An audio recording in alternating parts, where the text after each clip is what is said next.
Okay, everybody. Sorry to keep you waiting. We've sorted out Teddy's deck. I'd like to introduce Teddy Florea from Nordic Games. I've known Teddy for several years, and he really knows his way around the industry, so I look forward to hearing what you have to say.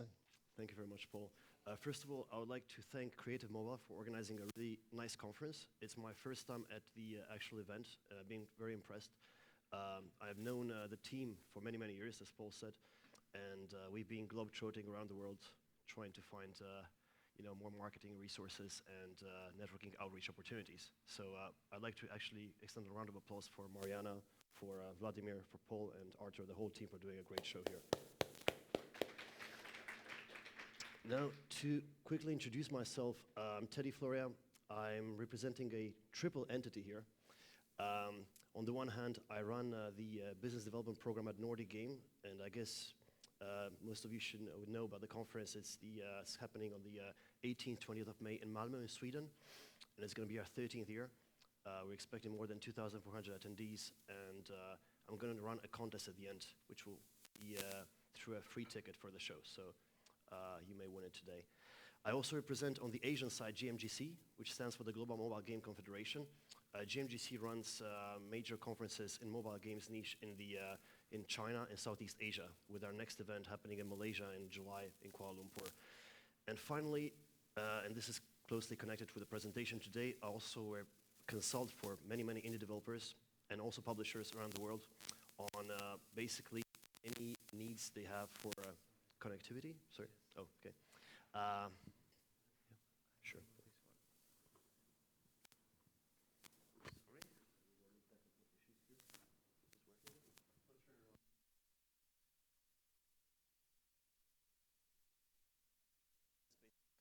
I provide free advice for indies and publishers around the world on specific objectives they have on PR, on TV advertising, on social media influencers, and many, many other needs in connections.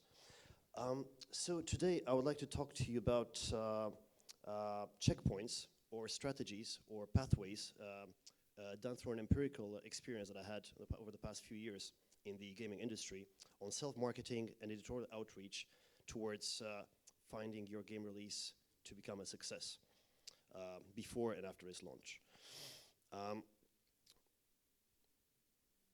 Yes, the main problem or puzzle, I would say, in the industry is, we see a high increase in competition all around the world for games. I see game studios just spreading and spreading and increasingly being more prolific, but the question is, what makes your game release stand out of the crowd, given this high complexity of and multitude of games being out there? And the puzzle is, why do some games with limited marketing funds manage to break the charts while others succumb in anonymity? Or what are the essential factors to take into account for a successful marketing campaign for upcoming release? So today I'll give you a summary outline and feedback over 4 potential pathways that could increase your success. We're going to talk first about how to increase chances of getting editorial coverage with limited marketing funds. So this is the moneyless approach. Then we're going to discuss, if you have the money, how to run a successful PR campaign so you actually get an ROI from being connected with efficient agencies worldwide. The third part of the presentation will focus on marketing your game to consumers, the so-called 3-step approach that I will talk about, which includes also UA into it. And finally, that's probably the side that I know best, is the networking outreach. I travel through conferences at least twice a month around the world, so I'm going to give you some feedback on how to make a conference successful for you when you go out there. But before the actual presentation, I think it's very important to discuss the essentials. And Robert de la Fave had a very interesting article, which is basically called the Indie Game Developers Marketing Checklist. And although for some of you may be something quite normal, I think it's very important to actually go through all these specific aspects before you actually launch your game, which would increase your chance of visibility. So first of all, obviously, you will need to have a website, and you should always have one website for the company, because this helps your own branding in time, and one for each game that you're making. This way you differentiate, and also it helps your SEO and research and search opportunities on the web as well. Second, it's very important to have a development blog. The development blog, it helps basically gamers, players track the progress of your game, and also lets them see who you are and that you're actually a human being, that you can interact through these blogs. You can express your fears, your concerns, but also your success and your milestones you achieve. Obviously, who doesn't have Facebook? But Facebook is primordial for any search on the web because it comes as one of the first things about yourself as a person, but also company and product. Twitter account is also vital because it kind of summarizes your thoughts of the day. Sometimes players just go to the Twitter because they want to get a much faster summary of what is your evolution within the game that you're producing. RSS feed, it's also important. Also, I can't emphasize more, but the trailer is also vital. It doesn't have to be an amazingly, well orchestrated, dramatic element, but as long as it has a good synopsis of what you're doing and it shows the audience, the publishers, anyone that is interested in a game, what it is all about, it will just naturally help you. And then one thing that sometimes I'm a bit upset when I meet developers at conferences is that they should have a playable demo. When we talk about a game and you don't see it, you can imagine it, but it's so important to actually show it. Just come, even if it's a sketch or even if it's a drawing or anything, at least bring it there so people can see it. And of course, if it can be playable, that's perfect. This will be very important for journalists that will actually meet with you in conferences. Now let's start with the first part, and this is so we're going to talk about how to increase chances of getting editorial coverage with limited or no marketing funds. And these are checkpoints once again that have been put together. It's not an exhaustive list. I'm sure there are more others, but I think these are the vital ones that we should take into consideration. So first of all, it's very important to make research, to run a research program about who you want to target in the editorial world, which press outlets. So this is done by checking sources of information, researching the media industry and websites' content. Also, this way you can learn about the main media outlet partners, and you can differentiate between the ones that are actually relevant for your game niche, and the ones that are less relevant, the ones that are not relevant. Because sometimes, if you do a game that targets an 18 to 30 audience, you're not going to target the kids sites, right? So. And that's the obvious, but there are also others that are actually more relevant, and you can check this by looking at websites that have actually written about similar games to yours in the past. So know your competition, but also know who wrote about your competition. And you can do that by just basically checking news once a day for about half an hour and see what games are out there. It also helps your imagination flow for the next one or how to improve your current one as well. Also, you can do a research on LinkedIn and also on the main sites to find out who are the editors in chief, who are the ones, the persons running those websites. Because once you know that, if you have an interesting message on LinkedIn, that could work. So you could sometimes get feedback from them, and you target the relevant ones. So, and also, if you personally contact them, you always have a higher chance of response than just going through the info lines. And of course, if you have the chance to go to regional or global conferences, it's very important to establish that personal contact. So we're going to discuss this later in the presentation, but attending networking events, talking to people, drinking with people is very important, right, Paul? Excuse me. So, as I briefly mentioned, I would not send emails to general addresses. I never do that. They don't get answered. They will just go either into the hundreds that they receive per day, or they may be forwarded to the business development team, and you're gonna be targeted with emails about how to advertise your game, and you don't want that. So also it's very important to write a good, catchy, sexy intro with concise information and inviting graphics. Try to have a really good summary in a concise way, because these journalists, they receive those emails on a conveyor belt, so it's quite important to actually stand out of the crowd. The less information is better. Focus on keywords and the essential aspects of making your game stand out as unique from the others and different from your competition. So information is key, but also show that you know that information and try to target in a pointed, persuasive way. Graphics are essential, so because that's what people see first, and that's how psychology of mind works. Focus on 3, maximum 4 screenshots for the when you send that first email, and these screenshots should summarize the most important parts of the game, maybe the intrigue, the drama inside it, and just people to have actually a good view of what's happening there.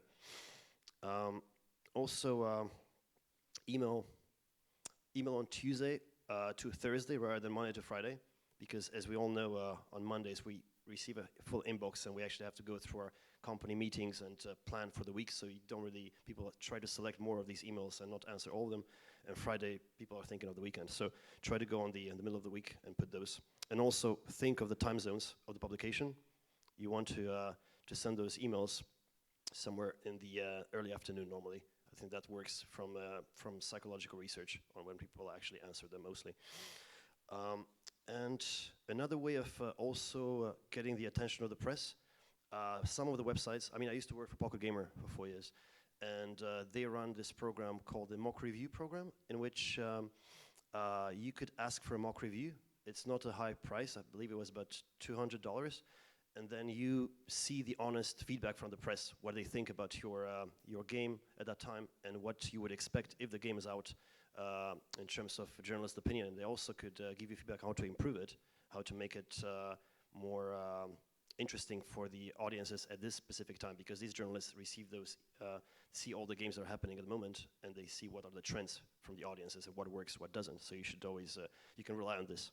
That's one aspect of getting noticed as well afterwards. Now, let's say that you have the money to actually do the marketing. And actually, before I start this, I'm curious, how many indie developers do we have in the room here? Okay, that was my target audience. Good. And how many people are not from Estonia here? Okay, thank you. So let's discuss now how to run a successful PR campaign if you have the limited funds, and how to make sure that you get your ROI from the money that you invest in those.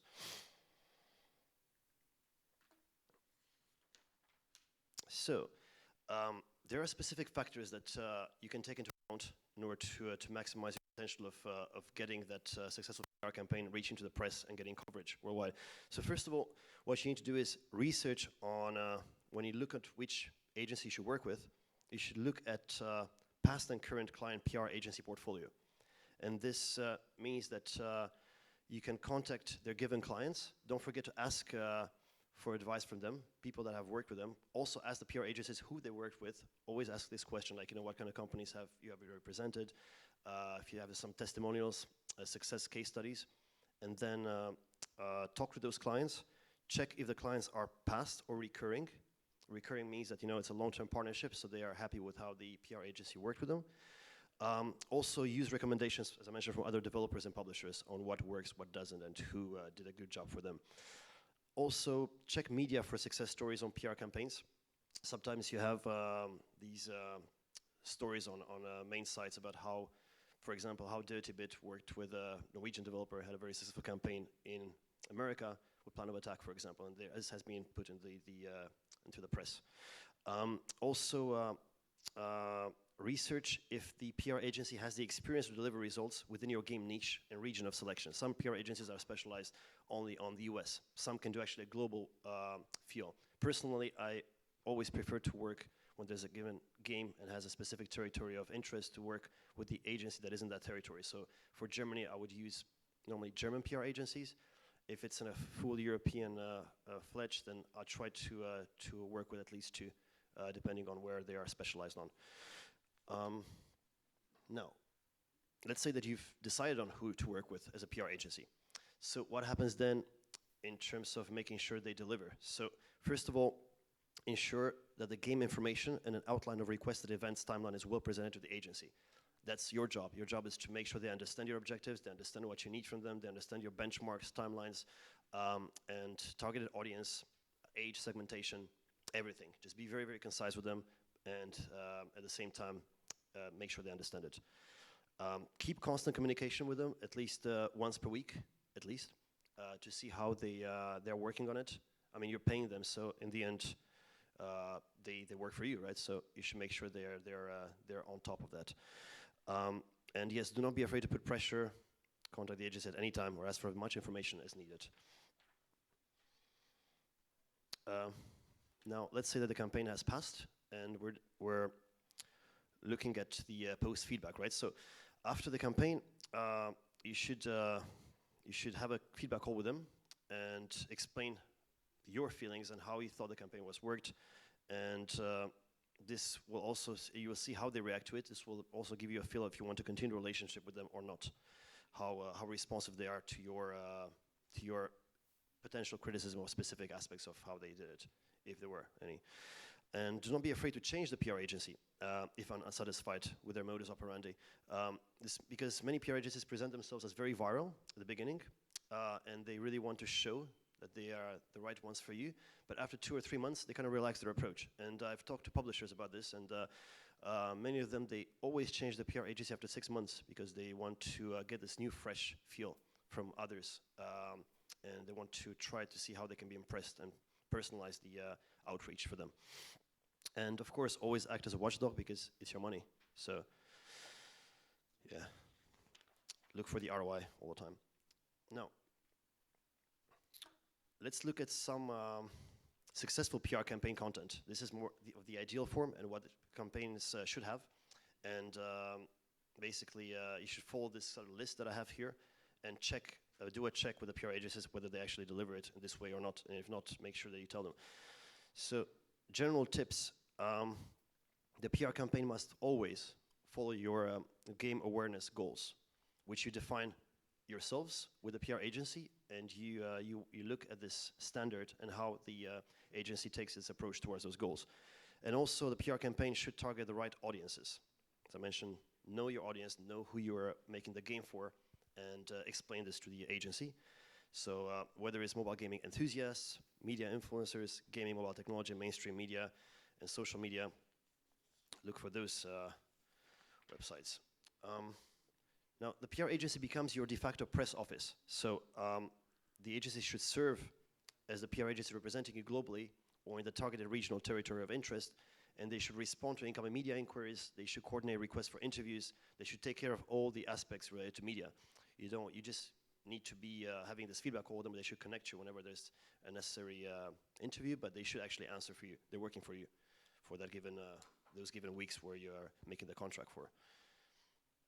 Now, looking at the content of the PR agency, so first of all, regarding messaging and press kit development, the PR agency must develop key messages, and these press kit materials, which should include a corporate backgrounder, a fact sheet, for you, key executive bios, screenshots from the game, video, illustration artwork, logos, also frequently asked questions, document, and any other info needed for media to cover the app in depth. When the media receives this, they should not really need more questions, that everything should be self-explanatory. And of course, if the game is really, really cool, then they're gonna also contact a PR agency for maybe securing an interview or something, but it should be really, really out there for the media to go for it if they want to. And this kit should be shared with media throughout the campaign and updated as needed, depending on your milestones that you achieve within your game development process. Also, it's important to have a timeline and deliverables. And the PR agency's role should be to create that and to focus on building awareness and ignite consumer interest to your game. And it should also outline detailed tactics, creative ideas, required assets, and a timing for all the activities.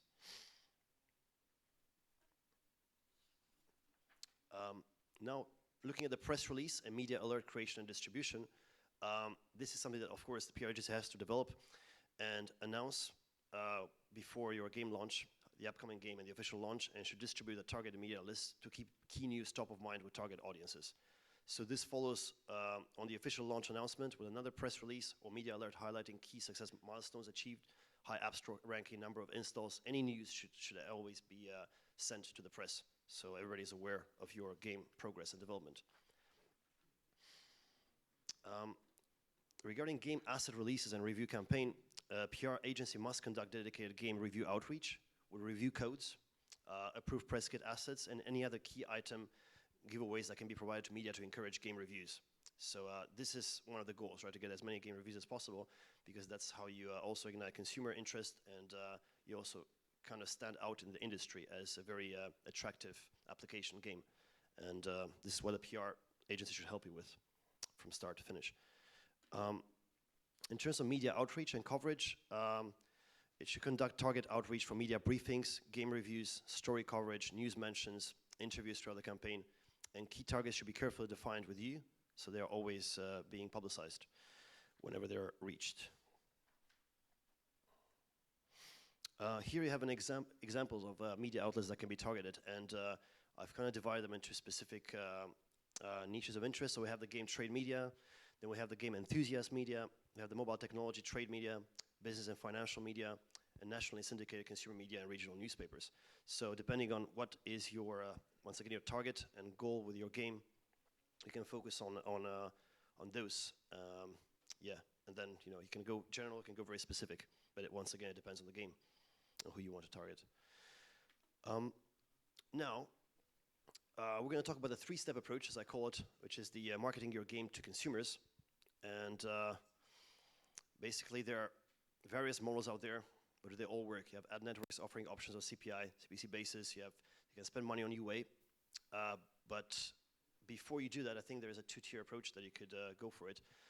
And of course, if we look at the soft launch, that's vital because it determines whether your app is ready to make a positive impact in the market for your business and your audience. And you can also use that soft launch to test a certain user base and see how they react.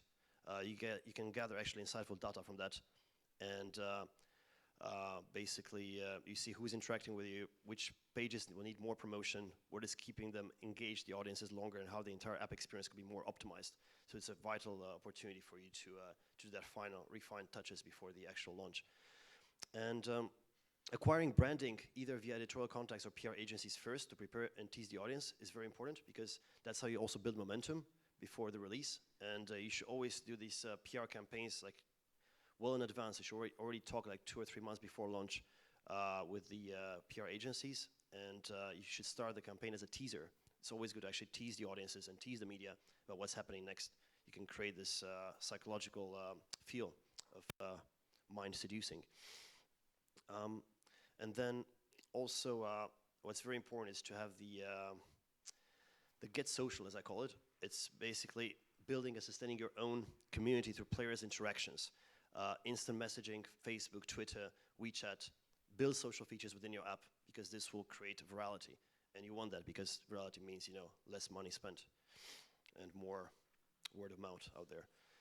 And then of course at the end, user acquisitions campaigns, yes.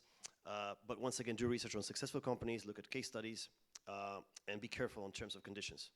Yeah, and use it after the soft test is over, a global launch in connection with existing PR and social messaging built inside the app. And once again, this is an approach where we're thinking that you actually have some funding for this, or the money, or the investment that you secure for that.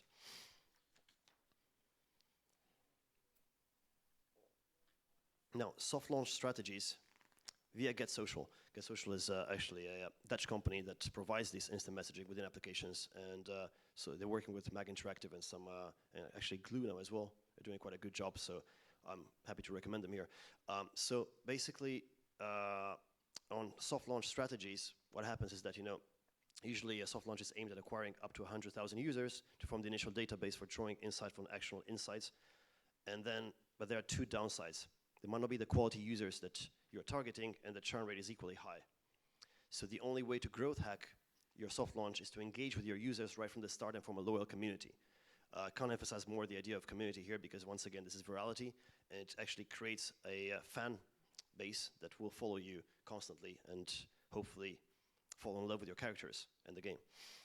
And so basically, it's retaining existing users always 10 times cheaper than acquiring new ones, and in-app engagement can reduce the cost of user acquisition by 90%. So these are important facts that you should take into consideration. That's why the community is so strong and vital for you. And referred app users have double the retention rate than those acquired via other paid advertising campaigns. So also keep this in mind if you want to make the most out of your money. Now, soft launch and how to create an engaged community of users, because we mentioned community and it's important. So basically, first of all, it's important to have enable real-time communication.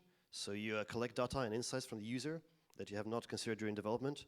And that's where real-time communication comes into play by incorporating in-app chats and creating one-to-one group conversations with the initial users to have that given feedback. Of course, create clan-based communities, and we have so many good examples from our friends up north. That's a perfect way to stay in touch with your initial users, and you keep them updated on the app developments based on interest, and you also give community management help to them. Also, make the inviting and social sharing easy. That's also important, just like the ease of access to it. For example, customized in-app referral program for users could work well. And leverage from webhooks. It's important to keep your community as motivated to keep the engagement levels high. This includes a strategy that not just help acquire new users, but also keep them engaged over a long period of time through word of mouth and chats. Okay, and then let's also discuss something very important that people overlook.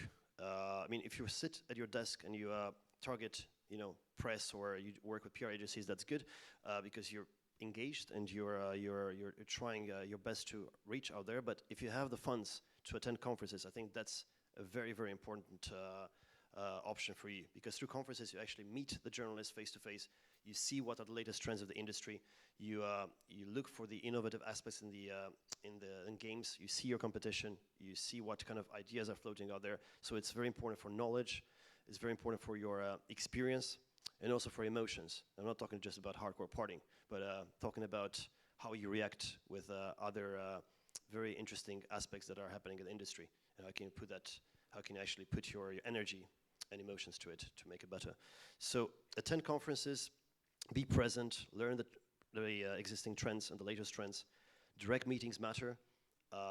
Once you go to a networking event in the evening and you meet, let's say, editor-in-chief of, Gamma Sutra, and you talk about something, he's going to remember you. And afterwards, next week, you can actually follow up and say, hey, it was great meeting you at this event, and talking about this, maybe do some sort of joke in that, and then ask him what he thinks about the game. He can give you some feedback, or at least tell you, get an answer from him or her. Also, check a calendar of must-to-go conferences. See which ones are relevant for you. There are some that are dedicated for developers of your type of game category. Some have events dedicated to you to meet publishers, media, investors. Examples of casual conferences, Casual Connect, Nordic Game, GDC Europe, Gamescom, Game Connection. If you want to go for indie-focused conferences, then of course DevGam, Reboot, Develop are some of them. Feel free to ask me by email if you have any questions about where to go and which conferences you would like to attend. I could definitely help you on that aspect. Also, prepare well before a conference. It's important to have, because you're going to spend money to go there, flight, accommodation. You're going to go for the program, but also you're going to go for the networking. So there, you should check who's attending, who's speaking. Use the meeting system efficiently. Email people. Use LinkedIn for speakers if there's not a meeting system. Attend social events. And after the conference, as I mentioned, follow up with a personalized email. Use cues of anything fun related that happened from the given meeting, and make them answer you at least out of politeness. And again, the more they see you, the more they will take you as a serious person in the industry. Repetition is important. And you do a final checkpoint summary list for the presentation, and then we're going to open up for questions or comments. And basically, this is also a non-exhaustive checklist, but I think it's important to put those into practice, because it just gives you a natural flow on what your game development can look like and what your goals should be achieved through this. So think small. Basically, they have big game studios that spend millions of dollars on to make their games look polished. But to make something that stands out and completes on a fraction of that budget, you'll need to compromise. Pick a few ad partners after you do a good research and stick with them. Maybe outsource your ad operations to a few companies that you trust and stick with them as well. And the incremental value that you'll drive from getting new partners won't be worth your effort. So focus on making your games. it's very important to, once you actually reach a solid and trust person or partner that can advise you on, work with them, because I think it takes so much time to actually look at all aspects, data analytics, UA, PR, all this, that will just drive you nuts if you don't have a big team. So yeah, long-term approach is the key, and long-term partnerships on this level. Test a lot, but not with your friends and family, because they're always going to be very nice and say, wow, what a great game. Test with unknown people, users online. Organize playtests, and then see which areas of your game need further explanation, further refining, further tuning, and identify as well through this your core audience, who you want to speak to, who do you think is going to be the big segment that will push your games and will drive your UA high. Yes, and also launch before it's perfect. Some companies, and I have many examples, they've just, even with lots of funding behind, investors, they were kept prolonging. It's okay, we're going to launch it in the next 3 months, the next 6 months, the next year, and then it was just a catastrophe. They spent so much money, they said, okay, well, it didn't work, I have to make a new game. And yes, so also if you release too late, you might release to a changing market. Market keeps changing, right? So maybe what's good now, it may not be good later, because there's a competitor that actually took that niche already. Community, as I emphasized before, holds the key. And here, indie game development studios, even most of the big name brands, need to move past the term user or consumer and instead treat people for what they are. They're players. So I really dislike when someone calls them users, because we shouldn't use them. We should play with them. We should make them have a fun, engaging experience. And these community members are active participants in the game promotion process. So if they like you, if you communicate with them, if you see that they're enjoying it, they're going to promote you by themselves. Once again, virality is key. And also understand video content consumption. And here we're talking about online video content that reaches the reach of national TV stations, with mobile video consumption growing at rough 5 times the rate of traditional viewing devices. And also connecting with online influencers. That's one area that I haven't touched upon, but is growing really strongly. And I have lots of requests from indie developers, from also mid-range studios and publishers to help them find those YouTubers, those Instagrammers, those Facebookers, those Twitchers that gain notoriety. Of course, they're pseudo stars, but they have so much followers. And if you can actually have them play your game and like it, then naturally these followers will go with it on this, sheep syndrome effect, and they'll play it too. So yeah, so that's how it works. Try those influencers too. I mean, of course, big publishers, they spend 50K, 100K for those YouTubers to play their game. But if the YouTuber actually likes your game, and we hope they're nice persons, why not use that avenue as well? And yes, thank you for your attention. Good luck on your games. Actually, I'm going to reward the first question here. Yeah, I hope it's not you, Paul. With a free ticket admission for Nordic Game. The conference will take place on the 18th, 20th of May. And this ticket will allow you to also have full access to the meeting system. We're going to have a pitch and match meeting system and target the publishers, the investors coming in there. We have a very big focus on investment this year. Angels from all around the world will meet one-on-one with indies. Naturally, every year we have lots of world publishers coming in, looking for that interesting game from the north. And yes, I'll be happy to provide you with that opportunity and to welcome you in Malmö in 1 month. So who wants to come to Malmö? First question wins. Not a potential sponsor, please. You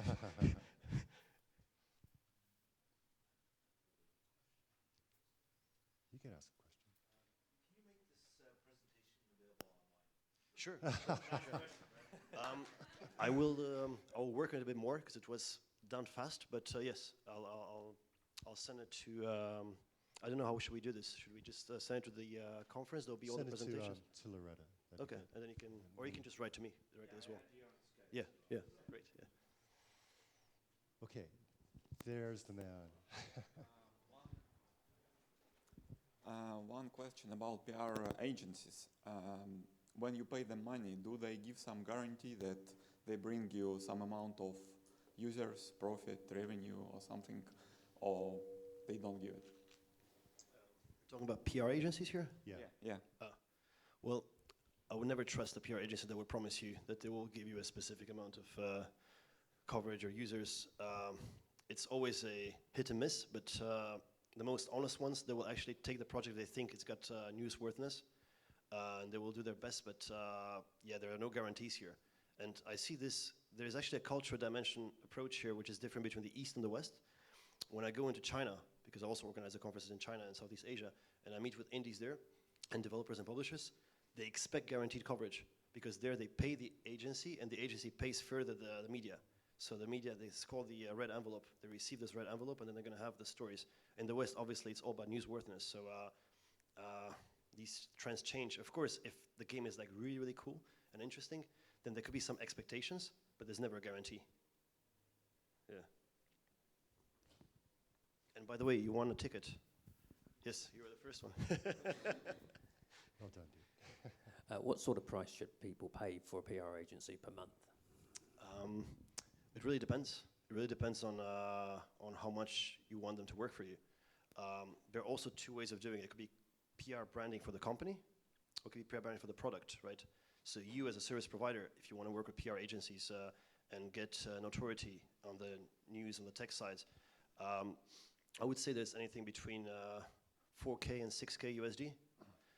For games, I think anything between 2K and 4K, and that's over a 6 weeks period of working with you on the meetings and understanding your objectives, and then also doing the press release follow-ups.